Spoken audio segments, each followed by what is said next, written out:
Welcome to the Good Story Podcast. My name is Mary Cole, and with me, I have book designer, cover designer, Casey Moses. Welcome, Casey.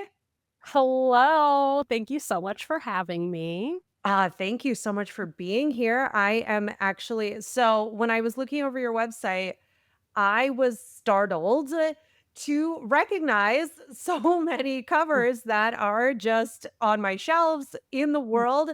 Why don't you tell us a little bit more about what you do? Yes. So I am an art director. I work at Penguin Random House, specifically in the Random House children's books division. So I work on a lot of your favorite YA book covers. Um, I work on a lot of thrillers and romance and fantasy here and there. And yeah, I get to work with like a ton of really cool, talented artists all the time to put packages on books. Amazing. And I am so sorry to have mistitled you. Art director, of course. Art director, designer, I do it all. Can you tell us a little bit about what the differences are? Some people, clearly, I am those people, do not know. I just didn't realize there was so much overlap. There is a ton of overlap. Art director usually comes, it's a title that comes with experience. So I recently got promoted to art director, like officially. So there's the Congratulations. type, thank you. So there's title art director and then designer, but also the things that you actually do when creating stuff. So giving art direction, you're often telling, like I work with a lot of illustrators where I'm giving direction on what they should be doing with the art that they're creating. And then also designing, like where I'm figuring out the best composition and layout and designing the type for the cover. So it is confusing, but yeah, it's a lot of crossover. No one's ever going to be mad if you say like one or the other. It's all kind of in the same world. Beautiful. Thank you for the rescue there. So it seems like a lot of the work is actually herding cats between if it's an illustrated cover, we're going to need the illustration from an illustrator. We are going to need a beautiful typeface font treatment for the title and the blurbs and the author name and anything else, and also the jacket, the full wrap. So what happens on the inside of the flaps where we meet the author and where we do the marketing copy, what happens on the back, all of those different elements. Yes, you got it all. I have seen a book before. Yes, you have, and somebody sits at their little computer and makes all of that look as pretty as possible, and that's what I do all day, every day. I love it. I am not a visually talented person. I work with visually talented people because, we have branding and, even as a little company and whatever, I can't do it. And so I am just always in awe of people who can do it. It's really cool, and also, like, you have to think, like, you have all of these, kind of, like, creative experts that are working on a lot of the visual stuff, but it's always with, people who are not, like, designers and artists in mind too, right? Like, books are for everybody. We're trying to reach, like, the biggest audience for a specific book that we can, so we always think about how non-creative minds technically think too when they're looking at visuals. Yeah, I would love to get into the nitty-gritty, but first let's talk about process. At what point does editorial, the book is acquired, it's a Word file. At what point does editorial sort of clue you in during the publishing process to get started on your magic? Because I work in traditional publishing, it's often taken, like 2 years to make a book happen, and the cover design starts actually really early in the process. So a lot of times editors have acquired a book, they usually have at least a first draft of the manuscript in, and that's when design comes in. Sometimes the manuscript's not even finished yet. But they're definitely still editing it at least when we start because it's like we need a lot of other departments need the cover, like sales needs it to sell it into different accounts. So marketing needs the cover to inform their campaign. So we're actually so early in the process that sometimes I feel like it's like, obviously the authors read the book, the editor and maybe like their assistant or anybody else on the editorial team has read it and like their agent, and like that's it. So like I feel like I'm the fourth person to read a book sometimes when it's in its um like first form kind of. We're starting the cover, starting it early because sometimes it takes, you know, 6 months or 9 months to get a cover approved, just because there's always lots of things going on, lots of voices, lots of different people that hold a stake, in it. So, yeah, we're very early on working with editorial on the cover. I would love to talk about that process of all the different stakeholder cooks in the kitchen a little bit later. But something that you said that I don't know if a lot of writers really take time to think about is that publishers have accounts. They sell into their retail partners, they sell schools and libraries on the children's side. They do this with catalogs, and now those are digital. You know, we have your Edelweiss, all of the NetGalley stuff.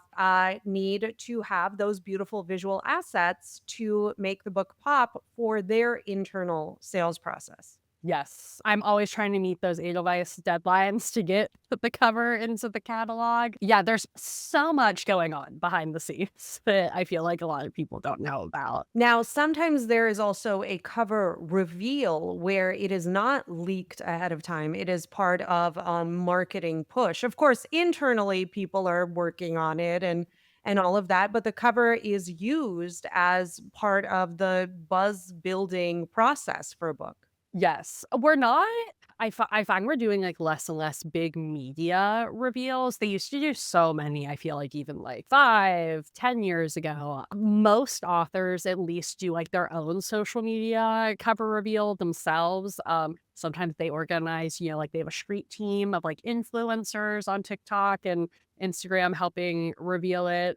So we're always there's those dates too on my side that we're always like, "Oh, we gotta get this done by this date for this on sale date. This is when we want to reveal the cover," because obviously it's like, when the cover's getting revealed, it's ideal that all the pre-order links are up with the cover on all the retailer sites. So there's so many moving pieces to get these covers out in the world and have everything ready to go. So, talk me through your process. We are the fourth person to receive this manuscript. And do you read it? I mean, I'm sure you are maybe curious if it's an author that you really love. Do you read the whole thing or do you get a gist? Like talk me through a day in the life.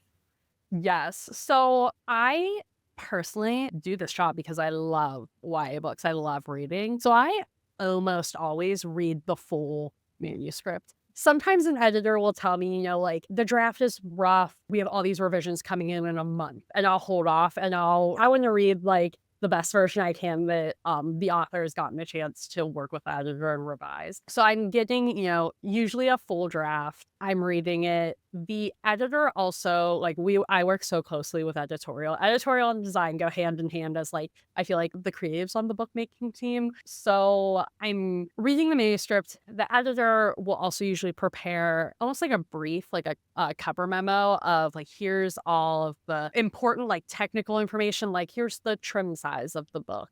We want to save money for like a map on the inside, like all this. What's the budget? Setting, character descriptions, genre. Most importantly, comp titles, both like sales comps and sometimes editors will include like style comps if it's a little bit different than the sales comps. They're doing like all their research and like what they've pulled out of the manuscript. And also the author will usually communicate like if they have anything that they were thinking for the cover, or at least like other covers that they really like, things they don't want to see on the cover. And like sometimes the editors will have some ideas. So I'd like to have all of that. But also, sometimes like as a designer, when I'm reading something, I'll catch a visual that maybe like the editor didn't think of that, I'm like, oh, that could be really interesting. So that's why I always like to read it too. But I am taking in a lot of information from, like they're relaying what the author thinks plus their own thoughts. And then like we also have a conversation about it too as I get started. I'm like, developing the cover, actually. So, some writers, comp titles are huge inside the industry. For a lot of my listeners who are hoping to publish, comp titles are also part of the pitching process. That's where, we would know them from before the publishing side really gets going. But I can easily imagine myself thinking, like, well, wouldn't you want to design a cover that has never been seen before? That's unlike any, are comps necessary, right? And I'd love to hear your take on the never before seen. Yes. I feel like it's like something that we're always chasing. Like, obviously, everybody would love to, like, do, like, the cover that's, like, going to be, like, the next big trendsetter. Like, everyone's like, "Oh my gosh, we haven't seen a cover like this. I need to read it and buy this book immediately." Like, that's always, like, the dream, I feel like Yeah. everyone's trying to achieve. How often does that happen? Um, Not that often. The person Obviously, who like did the first, like, illustrated rom-com no. cover is, like, laughing all the way to the bank because we are Yeah. in a glut right now. You know where my brain where I pinpoint that starting is actually red, white, and royal blue. I feel like that is when that cover came out, everybody was like, "Oh, what's this, like, illustrated?" Not in, like, a bad way, it was just like, "Oh, like, it's illustrated with this, like, really fun type treatment," and then that book was everywhere and obviously has had so much success, but I feel like that's one of the ones in my mind that I've, like, identified as, like, fueling the Oh, you're illustrated totally right. romance That's where I'm gonna take my trend. pitchfork to Yeah. red, white, and royal blue. I'm gonna make it no secret that I am so sick of illustrated covers, and I'm one of those people that's like, "I'm ready for the next thing." It's one of those, especially in romance, because romance readers tend to be, like, some of the most voracious readers. They will, like, tear through paperbacks so fast that, I feel like the, like, publishing's conclusion is, like, one of those, "If it's not broken, don't fix it" things. So I am so sorry to say to you that I do think it's going to be sticking around for at least a little while longer. I think it's evolving. I think it can evolve, but yeah, we are just turning out the romance books lately. Oh, and that isn't going anywhere. If only, like, if anything, people are getting more, Mhm. I read smut and come at me. Like, there is Yeah, absolutely just I feel like no book stopping talk romance has readers. emboldened the romance smut community to be just so loud and proud, and I think it's a great thing. Like, Oh, I love it. everyone read your book. Like, it is interesting, though, to see the difference between traditionally published covers, like these illustrated romance covers you see in bookstores versus, like, the Kindle Unlimited covers, because a lot of times it's, like, the same reader or crossover or somebody's, like, very heavily on Kindle Unlimited reading romance books, or they're, like, going out and physically buying books, because the covers do still look different. I feel like Kindle Unlimited, you have a lot of it's so much more accessible to indie authors to publish, especially if they're only doing, like, an ebook format, and that's where you also see the difference in, what an author can achieve by themselves. They obviously don't have a huge traditional publishing book budget or a team of people, working on the cover, and a lot of times it's, like, people doing the best that they can, whether they're doing it themselves or, hiring a designer that is within their budget, and a lot of times stock images are something that's, like, very cost effective for a cover, so I feel that's where we're seeing a lot of photographic romance covers still in that I space, was gonna say a lot of, hotties with some, like, lace or floral detailing, yes. a lot of photos. Yes, which again, a lot of those readers, like, that's what all the books they read look like, so if it's, like, right into that readership and what they're looking for and recognizes things that, they like, so I feel like that's gonna continue in that space too. An illustration costs money. To hire an illustrator Yeah. to draw a cover specifically for your book, people, the haters who are over here being like, "Ugh, illustrated covers," You might even say it's a flex to have an illustrated cover. You're right, it kind of is because, yeah, it's a lot of times, you do have to hire somebody who has that talent that can execute a cover illustration. Obviously, not everybody has the budget to do that, or a friend can help them, you know? Yeah, but I think one of the things that has come out in our chat so far is the comps are important not only internally, but so readers can identify like this is for me. Exactly, This is an Emily Henry dupe or whatever, exactly. right? Yeah, so it's kind of like we were saying, it's so nice to be like the new trendsetter, never been seen before, never been done before. But also, like if you talk to somebody like on like someone in sales in traditional publishing, they'll be like, "No, you gotta make it look like the other book that sold 1,000,000 copies. That worked." Like they're thinking numbers. So that's why we have the sales comps because a lot of times, those are being picked out and used because of their content and their track record with sales. So a lot of times we have those people being like, it should look more like this other book that is a bestseller. So we kind of like have to find that balance between, like doing something unique. Like no one ever wants to just like rip off another Yeah. cover. But like you said, like you want to find the readership that knows like, oh, I like this other book. This one kind of looks like that, or there's something that signals like in their brain that they will also like reading this book. So you have to like kind of toe that line while still, getting away with what you can, but very much at the end of the day, I think the goal is always to read. You want to reach as many readers as possible. A lot of these books, it's like these are these authors' babies. They work so hard on it, these great stories, and you want to do the story justice and get it to all of the people who are going to love it and it could become their favorite book. So that's the goal at the end of the day.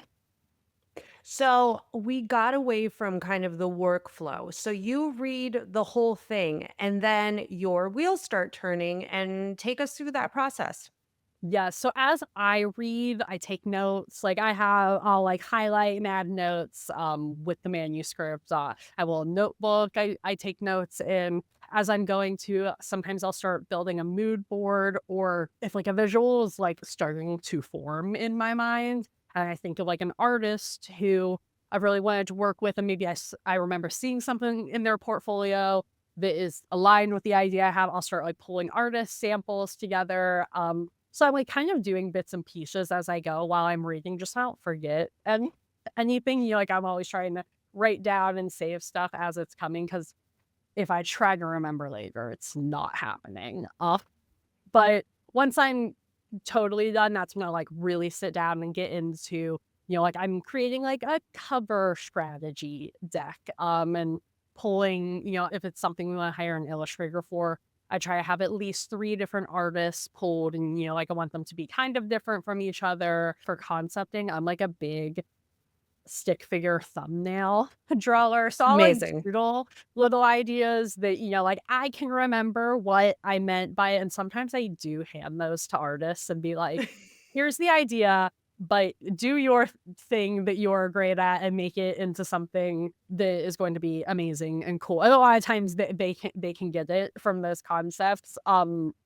So I'm putting So all if of that stick together. figures are the barrier to entry, I am coming for your job because that is that is my Here's skill the set. thing, it's so funny because a lot of designers, art directors, there's people who, like, can't draw a stick figure. Like, a lot of us, like, didn't go to school for, like, illustration or anything, like, design kind of is its own discipline, and then you also have a lot of illustrators and artists who do not have a typographic bone in their body. So, that's why it's so nice we have both working together on a cover because sometimes, like one can fill in gaps where the other can't. So you absolutely don't need to be able to draw to be a book cover designer because a lot of times you're hiring somebody else to do that part, which is nice. Which is what you were talking about, and sometimes it's an illustration. So, as an example, this isn't a penguin book, unfortunately, but one of my friends, a friend of the podcast and also a friend of me, the person, Rebecca K. Ansari, had I thought it was the coolest thing. So I think it was for The Missing Piece of Charlie O'Reilly, which is a middle grade novel, had this cut paper artist who was doing this really cool like diorama where different like it was like layers of paper, almost like different scrims in a theater set, and they Yeah. were lit in different ways. And then there was, a picture taken of this. So it was a flat image, but it was very like three-dimensional with light and like shadow and stuff. They hired some brilliant person who just that is their art style that they do. So it can be an illustration, it can be like a really cool three-dimensional thing. Like how elaborate do these things get sometimes? I was on set with a photographer, Christine Blackburn, who is brilliant and amazing, and I adore working with her. But you might know a little book, A Good Girl's Guide to Murder. Yes. Um, we A little built a little a little volume. but amazing. Holly Jackson is amazing. The TV show is out. If you haven't watched it yet, I highly recommend. The photographer and I were on set in her studio building a murder board. So, like, it goes as far as, like, we get, like, very hands-on, like, I was ripping up paper and stitching, cutting, and she's, like, pinning yarn and different pieces together, like, across we built a whole murder board that then she, the photographer, she lit it, and that one didn't have blood on it, but we had, like, ink smear fingerprints, like, me and her assistant and her, like, all of our fingerprints are all over the cover, and then she photographed it in all these different lightings, and then afterwards, like, we had a retoucher, work on it more, so there's, like, so many things involved and so many different kinds of creative people, like, even on some other covers, like, with illustrators, like, I've hired both an illustrator and then a lettering artist to do the title working with the illustration, so there's, like, endless possibilities, like, if we can conceive of a cover idea, we can find the people who can execute it. If the budget is there, we're Oh, the gunning budget. for it. Yeah. I follow some like food photographers and just like they share their tips and tricks. And it is mind blowing what people do to like reproduce normal food. But of course, it's Yes. like What what Vaseline in a spray bottle. and shaving cream for, like, whipped yeah, there's, like, all these I've seen, like, TikToks before of, food stylers. I'm, like, trying to think. So, Christine Blackburn, the photographer I mentioned, she's shot all of Holly Jackson's US covers we've done together, and not her last book, the one before it, Five Survive. It's like a we want it to look like a dirty windshield. There's, like, windshield wipers and, like, a piece of paper stuck in the windshield. But I was like, "Are we gonna get New York City dirt for the windshield? Like, how are we gonna do this?" And she, like, whipped out, like, a Ziploc bag. She was like, "I have the dust from my vacuum at my apartment." And she's, like, switching it over the glass, and then we're, like, dragging the windshield wipers through it to try and get, like, this dirty looking window, and it worked, but, like, she has like, photographers, like, have endless tricks for what to we just did, like, another cover where I was like, "Can you get fake snow?" And she was like, "I can get you 3 different brands of fake snow." So, like, they You have, want a like, toe? all I can these get you a toe. yeah. Big Well, Lebowski. even for when we were doing, like, the windshield concept, I was like, "Do we have to, like, rent a van and, like, do this like, be, like, on location somewhere else?" And she was like, "No, I think I can get us, like, a big piece of plexiglass." And, like, this guy rolled in with it was, like, 8 feet long, like, rolled in to deliver it morning of, and, yeah, I feel like she always knows how to source everything. Yeah. Bag of tricks. So that's images. And we've talked a lot about illustrations. And then you're even talking about, hand lettering and font styling. So that's a whole different ball of wax when we start to talk about typography. Would you characterize yourself as a big font gal? Before we started recording, you mentioned to me that the fonts inside your computer were fighting and canceling each other out, and you can't even read what's on this website that we're using to record. So Exactly. it seems like fonts are a big part of your world. Yes, I think, a lot of book designers, like, we have to put so much type on these books. It definitely comes with the territory to, be a lover of fonts and all things type, and we have like really cool font management systems that I just get to like search through and try and find keywords to get the vibe that I'm wanting. And yes, I do have a million fonts on my computer right now, and one of them is breaking in the background, and I cannot read any text on this platform that we're on. And that is later Casey's problem to figure. It's funny when I, like, talk about book cover design, it's like every book has all these different elements, and, like, we always have to have the title and the author on the book, so, sometimes it's even, like, the title is the main image. If we're not having character art or something on it, is a typographic, title focused cover. So sometimes it's like the art is so detailed and beautiful that you want the typography to be like more simple and complement it and let it do its thing. And then other times the type itself is like, I can hire a lettering artist that's doing just something so cool and custom to fit something that is like conceptual too. Like we can have like type that's water and like type that's turning into other things and things inside the type and like beautiful swashes that fill up the whole cover. I love hand lettering. I do a lot of hand lettering for some of the covers I work on. And I also hire out other lettering artists. It's one of those things where I don't always have time to do it. So if I can get like an illustrator who can like do characters and do really beautiful customized type, I'm like, you can do both things. But other times, like, if I have the time, like, I can have some fun playing with, like, customizing a font that already exists or kind of creating something bespoke, especially for, a lot of YA thrillers. We do a lot of, like, serial Yeah, killer scrawled handwriting, that I'm sitting with my iPad, like, drawing with my left hand instead of my right, or, like, different markers that are, like, out of ink that I'm, like, doing on paper and them scanning in, so that's the really possibilities are cool. endless. Yeah. And then you manipulate it digitally? Yeah. Photoshop is, a book cover designer's best friend.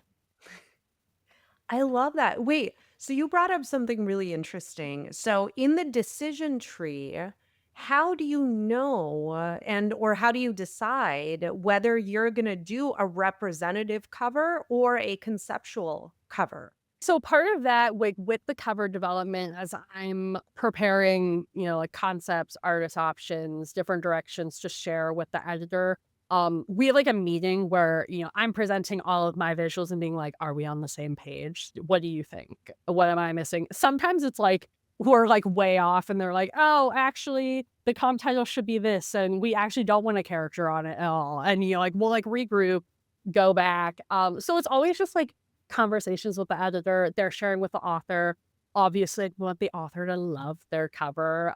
Yeah, So if the author's not on board, like we'll regroup. Then there's the challenge of sharing with sales, marketing, publicity, all these other departments. That sometimes they have a completely different idea about the positioning of the book. That me and the editor were on one page, and they're like, no, we want to highlight the romantasy in this fantasy book. There should be the couple on the cover, and it's not just like a beautiful, magical type-led cover. Like, so it's really just like a lot of meetings and conversations to get everybody on the same page with like how we're positioning this book, what's going to sell the most copies. Is everybody happy with it and on board? So lots of things to consider. so talk to me about the author. Oh, the author. No, I'm just kidding. Cover disappointment or like cover shock or surprise, not necessarily in a bad way, but it's just like it's never going to be exactly what was in even the most like image forward person's head and there's a reaction. How does a author deal with that and how do you deal with that internally if it does come back that the author isn't really feeling it?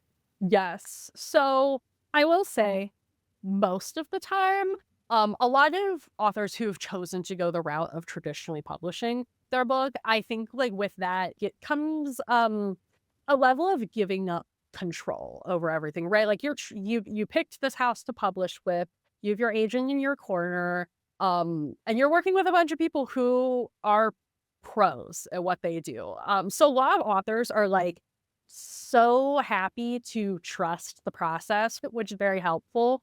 And a lot of times, like I will say, like I can't remember a case where we the publisher like forced an author into a cover they hate.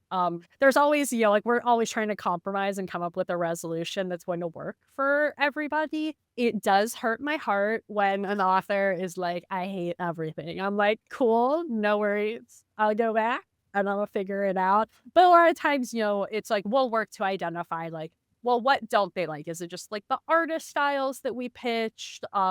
They absolutely didn't want that imagery on their cover and it wasn't relayed. So it's always like, communication is the most important thing. And we can always figure it out. The editors are super helpful because a lot of times I'm never talking to the author Yeah. myself.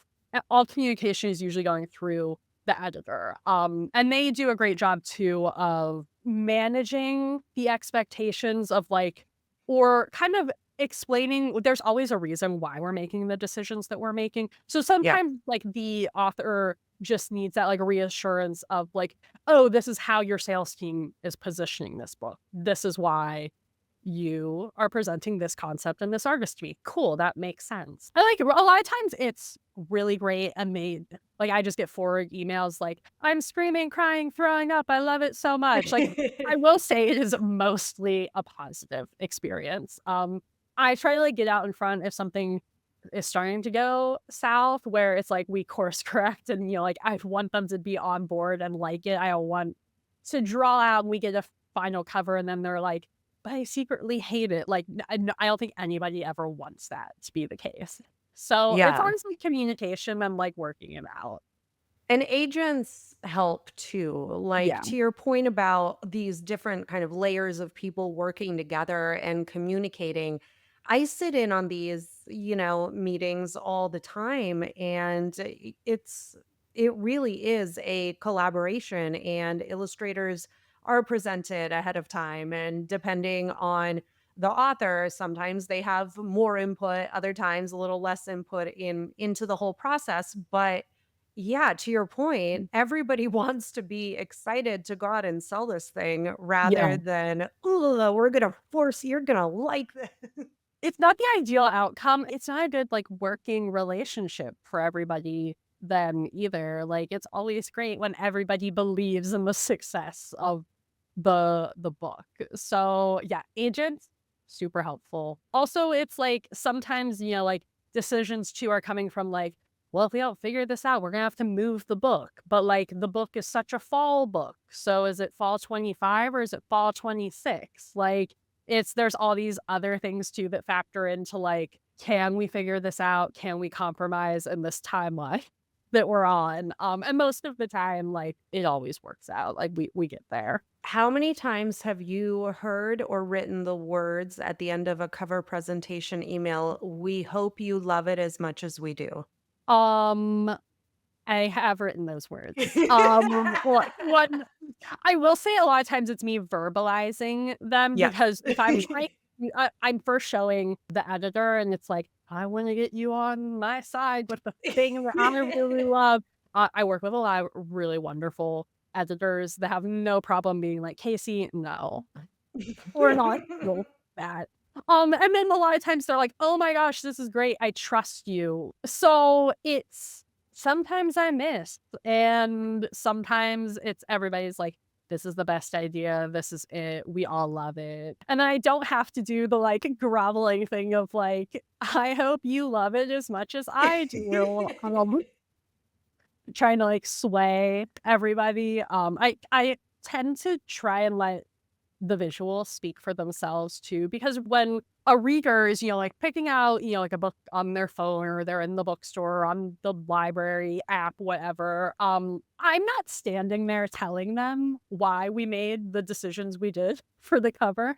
So if no one's going to be there talking to them and they need to get it just by looking at it, I try to, like I am a yapper, but I don't want to talk too much and let the visuals do the work.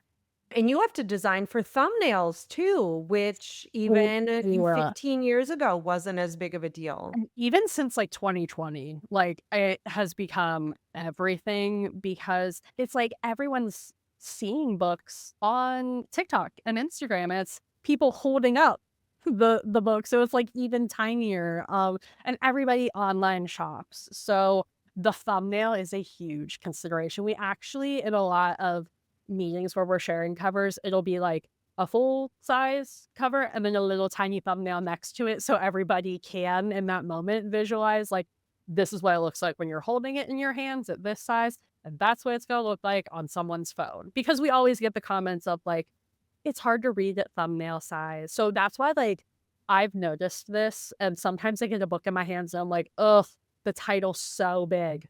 And it has to be big, or, like, the author name has to be big so that people can see it at thumbnail size. And I get it in my hands and sometimes I'm like, looks a little ridiculous," but I guess if people need to see it on their phone. So, speaking of changes that TikTok has wrought on your side of the industry, we are now seeing a lot of these special editions and just beautiful edges and how has that sort of been to design with that in mind? It's funny because a lot of times we don't know there's a special edition up front. A lot of times that comes down the road when the sales teams are, talking to different accounts and Barnes and Nobles, like, we want our own exclusive special edition. And so then you have like editorial and the author scrambling for like exclusive content in the inside of the book.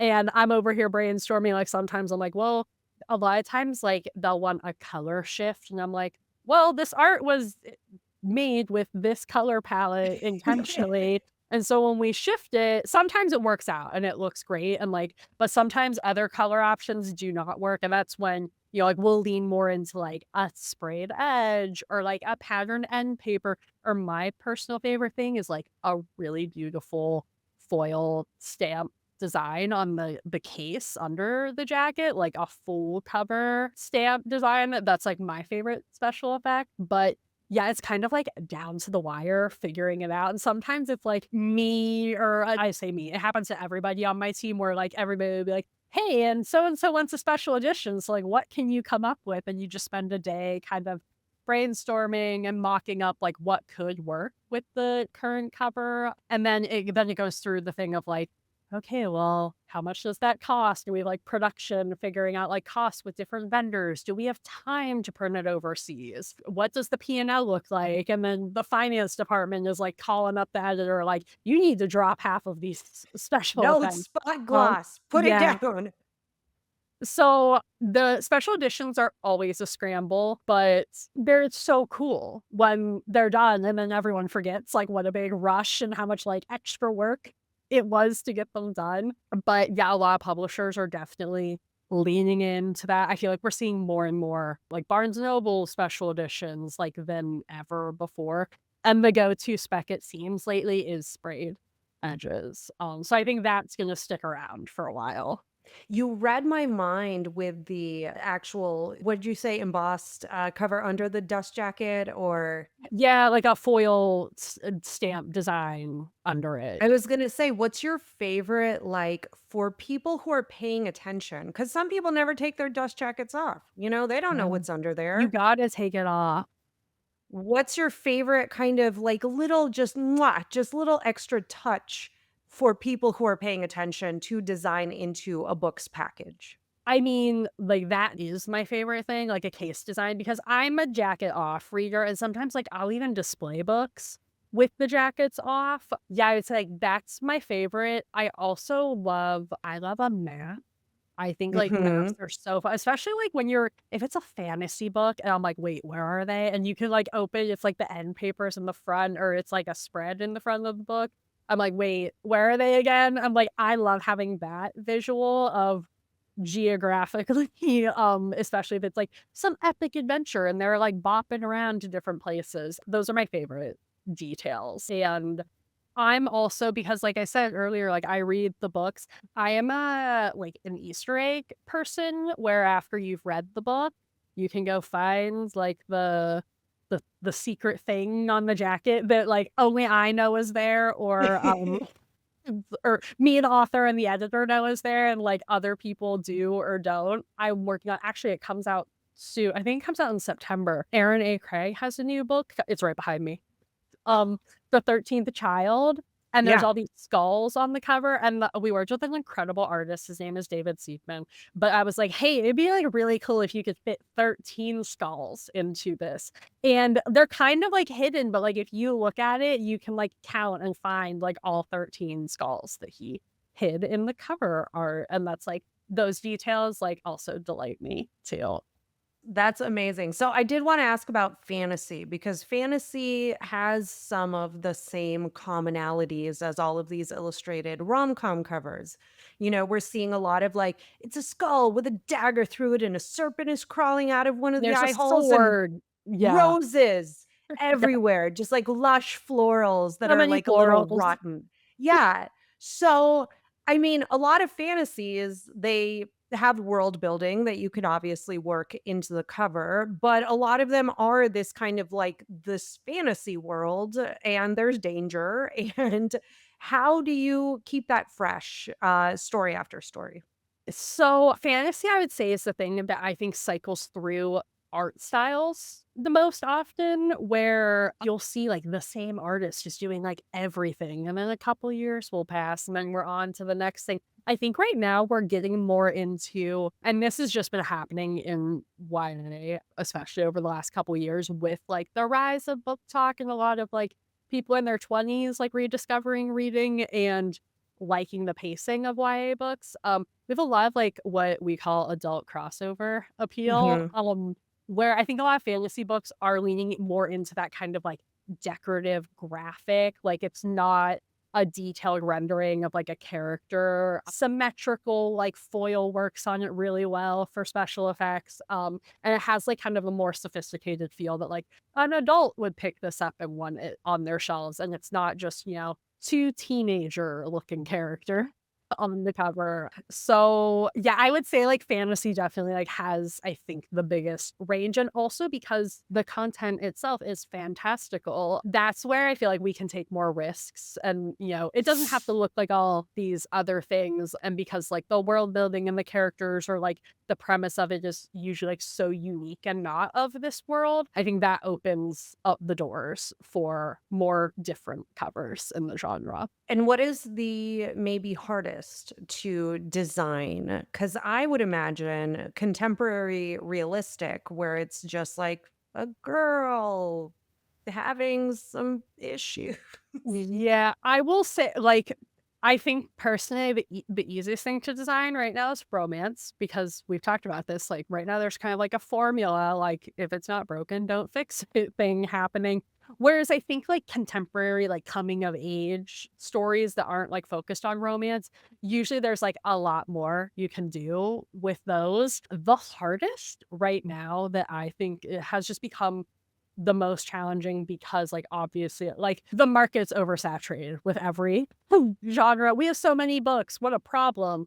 But thrillers are becoming more and more difficult because we've just, like, really gotten into this, like, photographic object-driven cover. Like, we don't often put people on thrillers where they're not a lot of them aren't really working if we do an illustrated route. We've tried, and then we end up repackaging it. Mm. So that's the one I would say is, like, kind of the challenge where it's like, do we wanna put the same hand lettering on another YA thriller book? So I think the way we, like, get out of that is if we can do a photo shoot, if the book has the budget for it, where we can do something super custom, but otherwise, like, it's a lot of and, like, that too is where we see, like, a book do really well, and then sales and everybody's like, "Well, just keep making books look like One of Us is Lying," or A Good Girl's Guide to Murder, or Natasha Preston. So, What's the that's the problem? Just genre. just put a house, put some Yeah. woods around it, put a lake in front of it, and really big letters, and Yeah, and and put maybe, the like, word lying in a blurry kinda type and, like, a dark filter, and, like, we're good. Yeah, that's the one I would say, like, is the most challenging, and because we're using, like, stock photos, sometimes I'm like, "Oh, this is the perfect image that I found on this stock site," and then it's like, "Oh, it's already been reserved by probably somebody, another designer at a different publisher. Cool. Because we're all kind of working on a lot of the same stuff. That's been the one that I think is, like a challenge to like reinvent the wheel on. But I love it. I do adore it's like I either want to work on like murder books or like the most adorable romance book. Which is kind of nice because no day is ever the same. And I'm always just like Yes. hopping from one thing that's like super happy and adorable to something like dark and scary, which like keeps it interesting, I think. And you mostly do YA, you're not as much into the highly illustrated, like, chapter book or picture book design? No. So at Random House Children's Books, which I think we might be one of the only groups organized this way, our teams are by age group. So I'm on Nice. the YA cover team. There's 5 of us. Love my team. Really great people. So we only work on the covers for all the YA novels. And then there's a middle grade team, a picture book team. We have a graphic novel team. We actually have a team that just does novel interiors too. Oh, So like fabulous. I don't do the interior design. We have a team that only does interiors. I like it because I don't think I would thrive if I was somewhere else that I was working on picture books, middle grade, and YA all at the same time, just because like it's already so hard to like stay up on all the trends in like one category that you're working on. That I'm like, I don't know what animals the 4-year-olds are into right now on picture. Like, it, Narwhals, yeah, sloths. there you go. I had no idea. So and, like, same thing with, like, artists who work on middle grade, a lot different than the artists that I work with in YA. So it's, like, been expanding, like, that network of, like, artist knowledge and knowing where to go. So I think that being more focused in this way just, like, helps us be successful at this one thing that we do. I love that, and I mean, it makes stupid sense. Why wouldn't more people sort of be set up as experts? Tell me, so are you familiar with the colorful blob covers, The I Vanishing Half, Sally am. Rooney? What was that about? So, I don't think the color blob ever made it into, like, a YA version that Yeah, I'm aware of. thank goodness. So I did not have to suffer through that.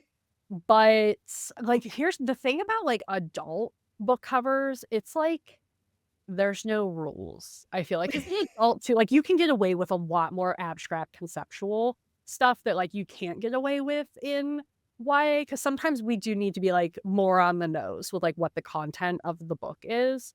Um, Interesting. so I don't know if it just became a trend because of, like, not wanting to put characters and just, like, doing something interesting, colorful, abstract became like that's the thing too where it's like one of those books sold really well, and then they're like, "Cool, make the rest of look like that." And we've seen, like, it kind of, like, evolve, like, there's, like, different levels of colorful blob covers, but you can tell it, like, still has that signal of, like, if you like contemporary fiction geared towards women, you will come to this book. That's an interesting trend that I feel like there's also the most, like, articles and stuff about, like, that's the one I feel like the general book reading population has been able to identify as, like, "What's going on here?"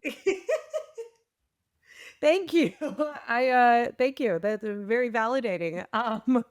So speaking of kind of watching these things like move and transform and kind of talk to each other, tell me about the foreign editions. Sometimes they, go off in their own direction, but sometimes there's this sense of kind of brand continuity. How do you handle that? Sometimes if a book is like right now I'm working on something that is like a global publication, so it's PRH US and then I think like UK and Australia all trying to publish at the same time. And sometimes that will be like they're all talking to each other and want like a united front on the cover with the same art. So sometimes like that's planned up front and then like one group leads the cover design on that. A lot of times like when we're getting covers made, we try to get, like, world rights to the art. So then if it does sell into other countries, they have the option. And a lot of times, like, publishing in other countries is not the same. It's not as big of budgets, where it's a lot harder for them to create something from scratch if Mm. it's not a huge book for them. If, like, the country doesn't have a huge population like the US, they're not going to sell as many copies. They just might have a smaller budget, where the best they can do is, like, license the art from, like, the US publisher, or, like, if the artist retain those rights, just license it from the artist and use the same art. The other thing is just, like, this is, I think, very obvious too with the UK market. There's just different trends for different readerships, where, like, certain styles work really well in the UK that don't work in the US and vice versa. And then there's also the printing capabilities and costs. The UK can put, like, any effect on any book, and that's why, like, they have, like, so much more, like, foil. A lot of times they're also doing, like, paperback originals and not hardcovers, so that they can do that, like, cost-wise on their end, so there's that difference too. Sometimes we know up front, sometimes the rights get sold, like, down the line, and it's like, "This book is going into this country in this language." I do sometimes get reached out to if I did lettering. They're like, can you letter the title in French for us?" So those things happen too. But yeah, it's kind of like case by case, I would say. Lots of things happening. That's really interesting. And because we've blown through an hour already, and I have to wrap this up, but I am just like wrapped in attention because this is what you do is so fascinating. And honestly, it sounds really fun too. Is. Um, I will ask you, I'm going to try and make this question as fair as possible. What is your favorite book cover that you or your team have not worked on? Because I don't want you agonizing about playing favorites. Ooh, this is hard. You know what? It came out a couple years ago, but Firekeeper's Daughter. Do you know that cover? Yes. And it's so Yes. beautiful, and I remember seeing it and being like, that was one of those moments where I was like, "Oh my gosh, this is so refreshing." Um, Yeah. and, like, that book was everywhere, so and it works, I immediately purchased it. But I think that cover, that Great word is book just so too. so beau amazing book. That's one of Yeah. those ones too I, like, recommend to everybody when they're like, "Oh, like, what YA book would you recommend?" Because there's, like, a lot of different elements in that book that I think, like, work for different readers, but that package is just so beautiful. So I'll say that one. Great choice. Yeah, it was a stunning, stunning cover and very, like, symmetrical and just yeah, it just Yeah. flowed really well. Yeah. Well, gosh, Casey Moses, thank you so much, art director on the YA expert team at Penguin Random House. Thank you so much for coming and shining a light on a publishing area that not a lot of writers might be very well aware of. Yeah, absolutely. It was so much fun to talk to you about all of this stuff, so thank you for having me. This was great. I think everybody should send their YA novels to Penguin Random House. I am also published by Penguin Random House, so it's, It's we're keeping totally it all in the family. unbiased. Yeah, but so that you could work on their covers and work your magic. Who knows? Thank you. Thank you so much for just an amazing conversation. My name is Mary Cole. This has been Casey Moses, and this is the Good Story Podcast. Here's to a good and beautiful looking story.